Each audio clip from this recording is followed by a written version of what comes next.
اچھا، یہ بڑا لوگ کہتے ہیں کہ جی فلاں بندہ بڑا انٹیلیجنٹ تھا، اللہ نے اس کو دین کی طرف، اگر وہ اتنا انٹیلیجنٹ تھا تو وہ دین کی طرف کیوں نہیں آیا؟ کیا اس کو دین سمجھ نہیں آیا؟ دین اگر اتنا آسان ہے، سیدھی سی بات ہے کہ قرآن مجید میں اللہ تعالیٰ کا وعدہ ہے، جس بندے نے واقعی ہمارے معاملے میں سنسیئرلی محنت، اللہ کہتے ہیں میرا وعدہ ہے لنہدینہم سبلنا، اس میں ایگزیجریشن ہے، اس میں یعنی ایمفسس ہے کہ ہم ضرور بضرور اس کو گائیڈ کرتے ہیں۔ یہ اللہ کا وعدہ نہیں ہے۔ اس کی عام طور پہ مثال ایسے ہی ہوتی ہے کہ جیسے کہ یعنی وہ ایک ٹیچر ہے نا، وہ ایک اسٹوڈنٹ ہے، وہ جو ہے نا، وہ ٹیچر پہلے سے ایک کلاس میں کہتا ہے یار تو پکا فیل ہے، وہ فیل ہو جاتا ہے، وہ کہتا ہے ٹیچر میں آپ کے کہنے کی وجہ سے فیل ہوا۔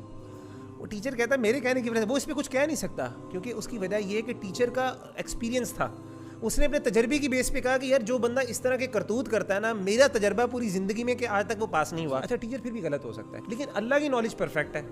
تو اللہ نے جب یہ کہہ دیا تو وہ اس لیے نہیں کہا کیونکہ اللہ نے اس کو باؤنڈ کیا ہے، وہ اس نے کرنا ہی تھا، اللہ کو پہلے ہی پتا تھا۔ اسی لیے وہ علماء کہتے ہیں کہ جو حضرت خضر علیہ السلام کا جو واقعہ تھا نا، کہ وہ بچے کو کیوں انہوں نے قتل کر دیا، اور وہ کہتے ہیں جی حالانکہ تو ابھی تو اس نے گناہ کیا ہی نہیں تھا، تو علماء کہتے ہیں کہ اللہ کے پاس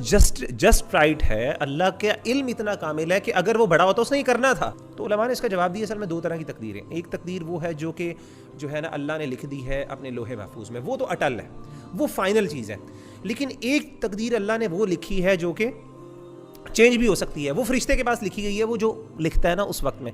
تو علماء کہتے ہیں یمحو اللہ ما یشاء و یثبت میں جو تقدیر کا معاملہ جو اللہ تبدیل کرتے ہیں نا، وہ دعا کی وجہ سے، عمل کی وجہ سے، اس عمل کی وجہ سے وہ والی تقدیر یوز کرتے ہیں، چینج کرتے ہیں جو کہ اللہ نے بنائی، لیکن الٹیمیٹلی اللہ کی پرفیکٹ نالج کے مطابق وہ پتہ ہوتا ہے کہ فائنل الٹیمیٹ اس کی زندگی وہی ہوگی۔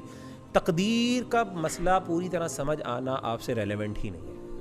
یہ ایک بہت بڑا مسئلہ ہے ہمارے ہاں۔ جب ہم